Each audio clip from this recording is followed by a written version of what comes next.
Pendant 8 ans, le garçon se toucha l'oreille. Tous les médecins disaient la même chose. On ne peut rien faire. Son père dépensa des millions, parcourut le monde, supplia les spécialistes de réexaminer l'oreille de son fils. Tous haussèrent les épaules. Puis, une femme de ménage remarqua quelque chose que personne d'autre n'avait vu. Et ce qu'elle découvrit dans l'oreille de l'enfant vous laissera sans voix. Oliver Hart était milliardaire. Jet privé, manoir, une fortune que la plupart des gens ne verront jamais en 10 vies. Mais son fils, Chat, était né sourd. À 8 ans, il n'avait jamais entendu un seul son.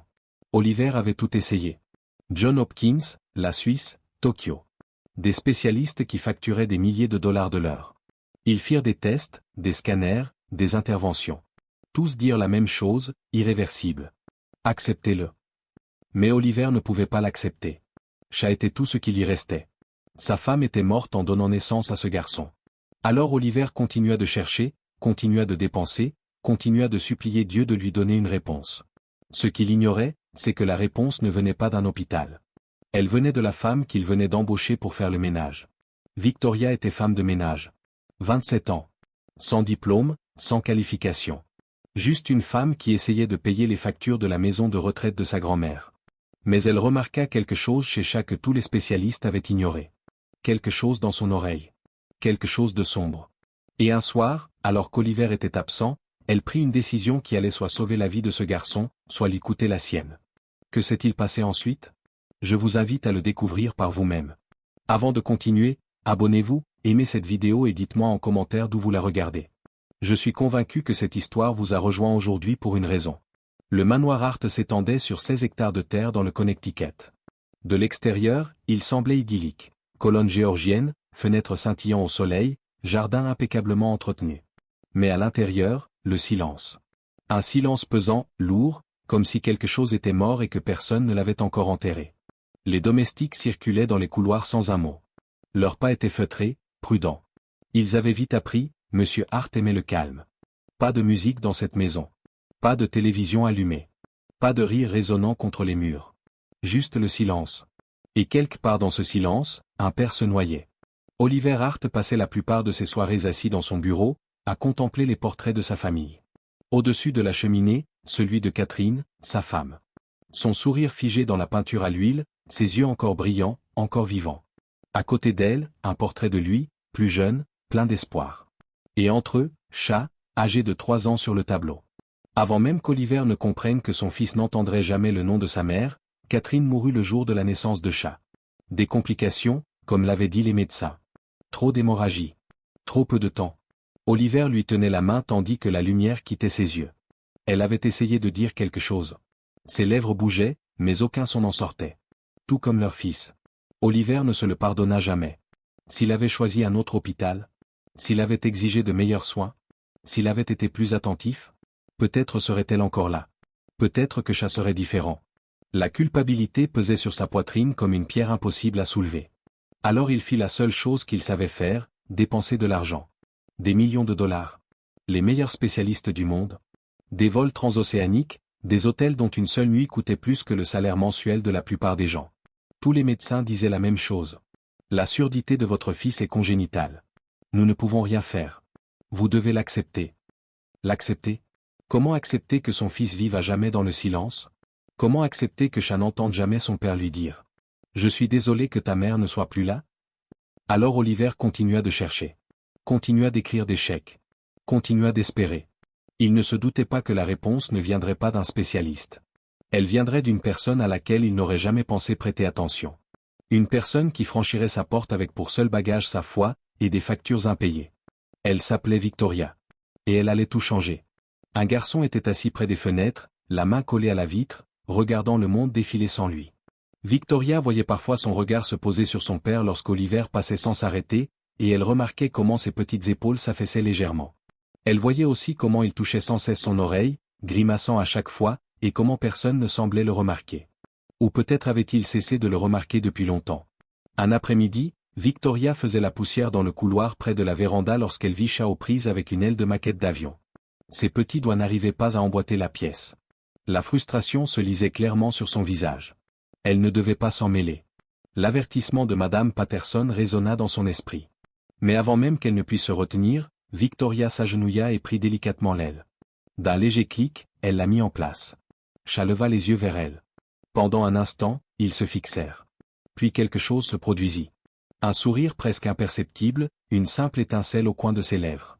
Le cœur de Victoria s'ouvrit en grand. Elle lui sourit en retour et lui fit un petit signe de la main. Il lui répondit. Cette nuit-là, Victoria resta allongée dans son lit, repensant à ce geste. Un geste si insignifiant, et pourtant si important. Le lendemain matin, elle déposa quelque chose sur les marches, à l'endroit où Chat s'asseyait toujours. Un oiseau en papier, tout simple, plié avec des bouts de papier trouvés dans la cuisine. Elle n'attendit pas de voir s'il le prendrait. Mais le jour suivant, l'oiseau avait disparu. À sa place, un mot.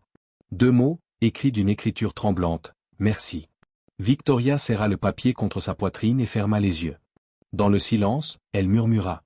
Seigneur, permets-moi d'aider cet enfant. Montre-moi comment. Elle ne le savait pas encore, mais Dieu était déjà en train de lui répondre. Et cette réponse lui coûterait tout ce qu'elle possédait. Au fil des semaines suivantes, quelque chose changea. Victoria et Chat développèrent leur propre langage. De petites choses, secrètes, à eux seuls. Elle lui laissait des bonbons enveloppés dans du papier doré. Il lui laissait des dessins d'avions. Elle apprit ces signes, non pas ceux enseignés par ses précepteurs, mais ceux qu'il avait inventés lui-même. 2 tapotements sur sa poitrine signifiaient qu'il était heureux. Pointer le ciel signifiait qu'il pensait aux étoiles. Joindre ses paumes signifiait qu'il se sentait en sécurité. Et peu à peu, il commença à utiliser ce dernier signe en sa présence. Sécurité. Victoria chérissait cela plus que tout. Mais tout le monde ne partageait pas ce sentiment. Un soir, Madame Patterson la coinça dans la cuisine. « Je vous ai vu avec le garçon. » Le cœur de Victoria se serra. « Madame, non ?» La voix de Madame Patterson était tranchante comme du cristal. « Je vous avais prévenu. Monsieur Hart a des règles. Le personnel ne s'approche pas de Chat. Je ne cherche pas les ennuis. Il est juste, seul. Cela ne vous regarde pas. » Madame Patterson s'approcha encore. « Vous êtes ici pour faire le ménage, pas pour materner cet enfant, pas pour réparer l'irréparable. » Victoria se mordit la langue.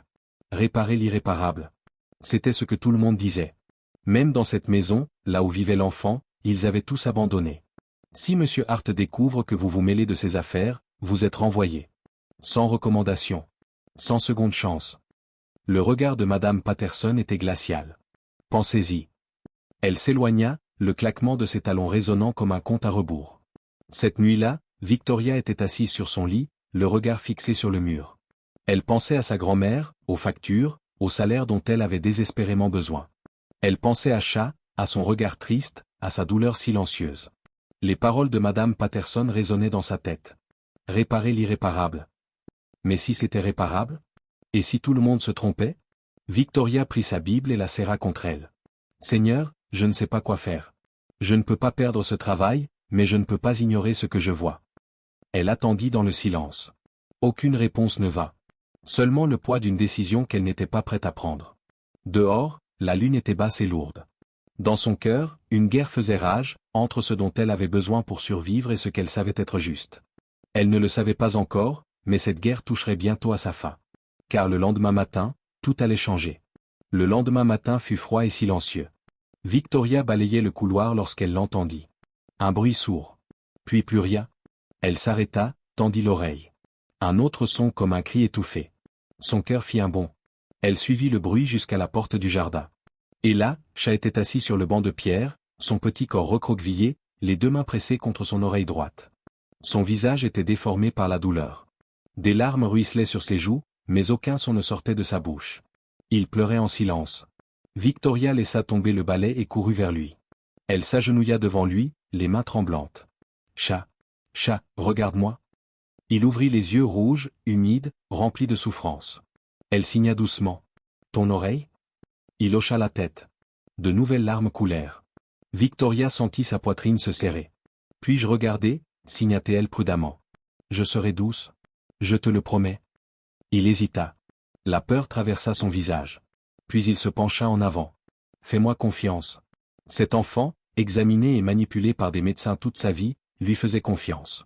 Victoria déglutit. Elle inclina doucement sa tête vers la lumière du matin et regarda. C'était là. Au fond de son conduit auditif. Quelque chose de sombre. Dense. Luisant comme une pierre mouillée. Elle retint son souffle. C'était plus gros qu'avant. Plus net. Comment aucun médecin n'avait-il pu? Passer à côté? Comment aucun examen n'avait-il pu le détecter? Victoria repensa aussitôt à Marcus, son cousin, à l'obstruction qu'il avait empêché d'entendre. Il était devenu sourd depuis 6 ans. Une simple intervention avait pourtant changé sa vie. Ses mains tremblaient. « Chat », signa-t-elle lentement. « Il y a quelque chose dans ton oreille. Quelque chose qui ne devrait pas y être. » Ses yeux s'écarquillèrent. « Il faut le dire à ton père », signa-t-elle. La panique envahit son visage. Ses mains s'agitèrent frénétiquement. « Non, pas de médecin, s'il vous plaît. Ils me font mal. Ils me font toujours mal. Ils ne m'aident jamais. » Le cœur de Victoria se brisa en 1000 morceaux. Elle comprenait.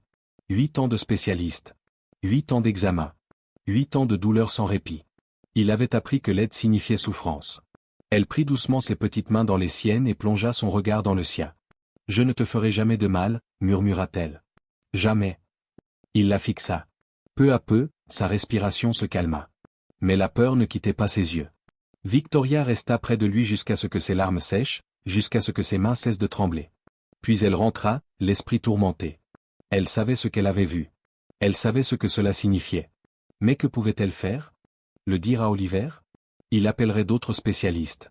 Les mêmes qui étaient passés à côté pendant des années. Ne rien faire? Regarder cet enfant souffrir en silence? Cette nuit-là, Victoria ne dormit pas. Elle resta éveillée, les yeux grands ouverts, fixant le plafond. La voix de sa grand-mère résonnait dans sa tête. Dieu n'envoie pas toujours l'aide dans des emballages sophistiqués. Ma petite, parfois il l'envoie par l'intermédiaire de personnes qui n'ont rien d'autre que des mains bienveillantes. Victoria ferma les yeux. Ses mains étaient prêtes à aider. Mais aurait-elle le courage de s'en servir? 3 jours passèrent. Victoria ne pouvait ni manger, ni dormir, ni même penser. Chaque fois qu'elle fermait les yeux, elle revoyait cette masse sombre, profondément ancrée, bloquant tout. Et le visage de chat. La douleur. Les larmes silencieuses. La 3e nuit, elle était assise au bord de son lit, la Bible ouverte sur les genoux. Mais les mots se brouillaient. Elle ne voyait que Marcus, son cousin, devenu sourd depuis 6 ans, abandonné par tous les médecins, jusqu'au jour où quelqu'un s'y était enfin intéressé. Un examen. Un instant d'attention. Et son monde avait explosé de son. Les mains de Victoria tremblaient sans cesse. Elle savait ce qu'elle avait vu dans l'oreille de chat. Elle le savait. Mais qui était-elle? Une domestique. Sans diplôme. Sans formation. Sans le droit de toucher cet enfant. Si elle avait tort, si elle lui faisait du mal, elle irait en prison. Si elle avait raison, mais qu'Oliver découvrait qu'elle avait agi sans permission, elle perdrait tout, son travail, ses revenus, la sécurité de sa grand-mère. « Seigneur » murmura-t-elle, la voix brisée. « Que voulez-vous que je fasse » Le silence répondit. Seul le tic-tac de l'horloge résonnait. Alors elle pensa à Daniel, son frère, mort à 14 ans. Malade depuis des mois, se plaignant de douleur. Il n'avait pas les moyens de payer un médecin. Victoria l'avait vu s'éteindre. Lutter pour respirer. Tenter de prononcer des mots qui ne venaient pas. Il était mort dans ses bras, silencieux. Comme le monde de chat. Ce jour-là, elle avait fait une promesse à Dieu. Plus jamais ça. Elle ne resterait plus jamais les bras croisés face à la souffrance d'un enfant. Mais cette fois, c'était différent. Ce n'était pas son frère. C'était le fils d'un milliardaire. Et elle n'était personne. Victoria ferma la Bible, se leva et s'approcha de la fenêtre. Dehors, la lune lourde baignait les jardins d'une lumière argentée. Quelque part dans ce manoir, un petit garçon dormait, l'oreille douloureuse, enfermé dans le silence. Et elle était la seule à l'avoir vu. La seule à l'avoir remarqué. « Mon Dieu » murmura-t-elle. « J'ai peur.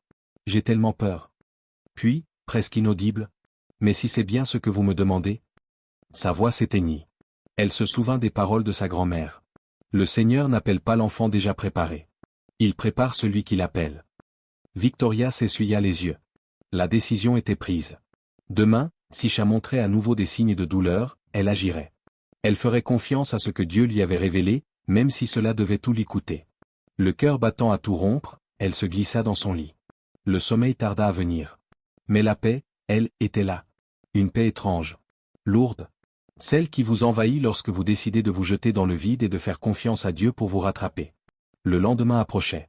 Et avec lui, le moment qui allait tout changer. Le soir suivant arriva trop vite. Oliver était en voyage d'affaires. La maison était silencieuse.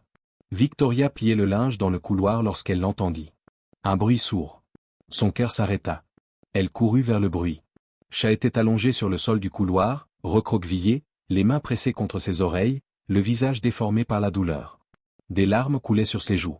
Des larmes silencieuses. Victoria s'agenouilla près de lui. « Je suis là, mon chéri. Je suis là. » Elle lui caressa doucement la tête, l'inclinant vers la lumière de la lampe.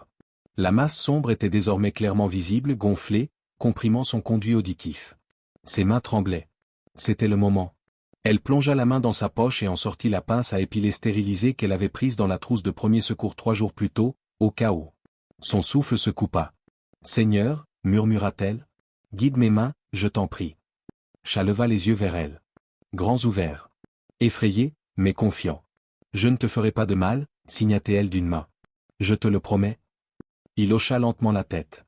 Victoria se ressaisit, inspira profondément, avec une infinie précaution, introduisit délicatement la pince à épiler dans son conduit auditif. Sa main tremblait. Elle la sentait. Cette masse sombre. Dense. Collante. Elle l'agrippa doucement et tira. Une résistance. Son cœur battait à tout rompre.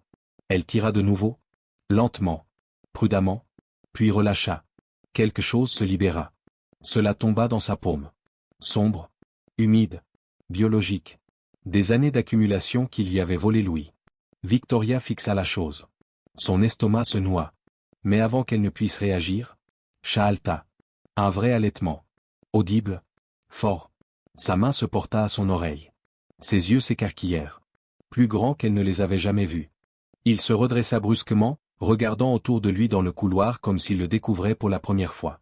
Puis il désigna l'horloge de grand-père au mur. Celle qui avait fait tic-tac toute sa vie.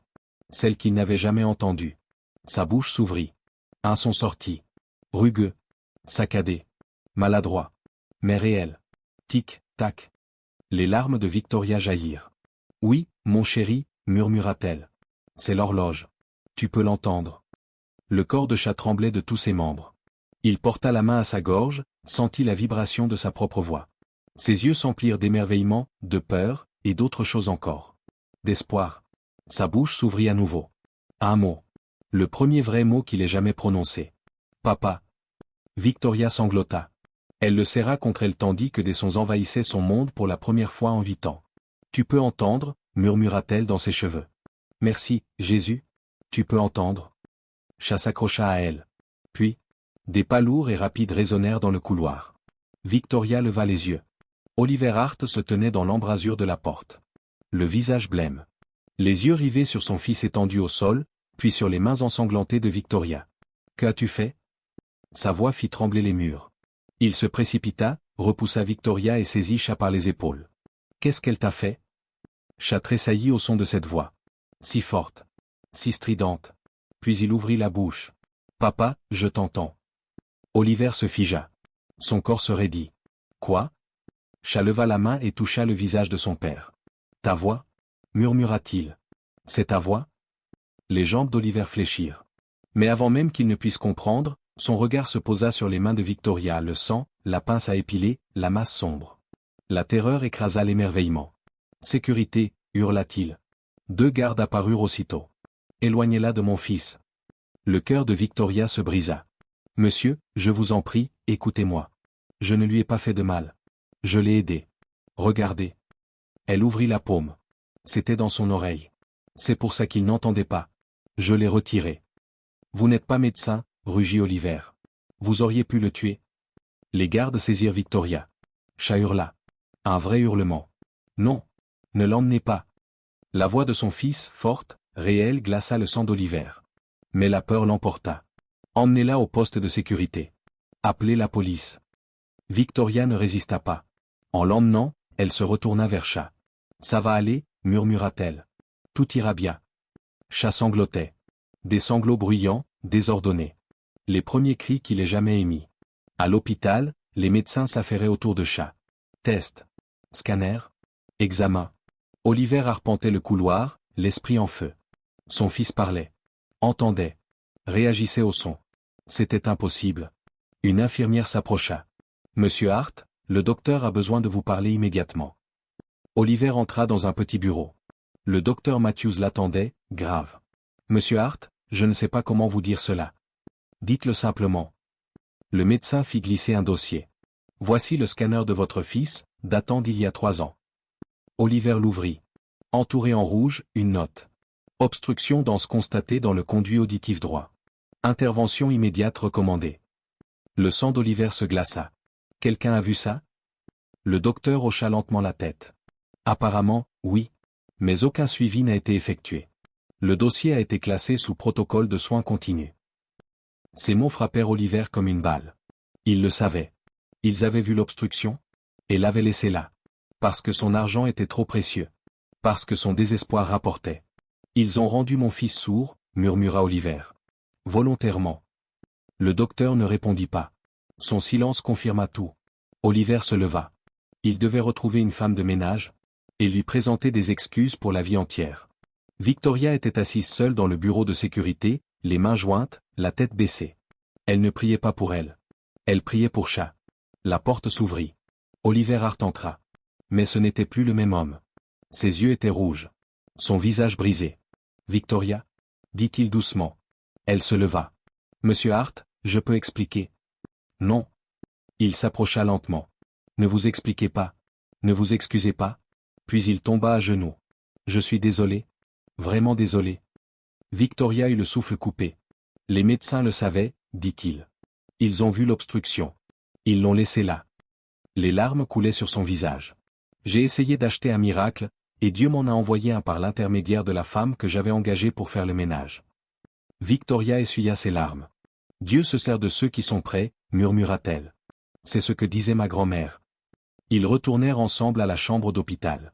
Chat était assis sur le lit, un casque sur les oreilles, écoutant de la musique pour la première fois. En les voyant, il se leva et courut vers Victoria. « Merci, » dit-il. Sa voix était rauque. Mais magnifique.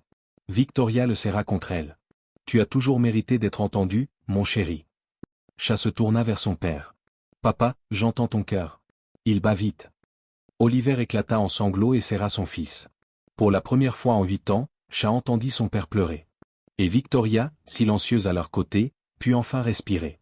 Dieu avait répondu à sa prière. Pas avec de l'argent. Pas avec des diplômes. Mais avec des mains bienveillantes. Et un cœur fidèle. Parfois, c'est tout ce qu'il faut pour un miracle.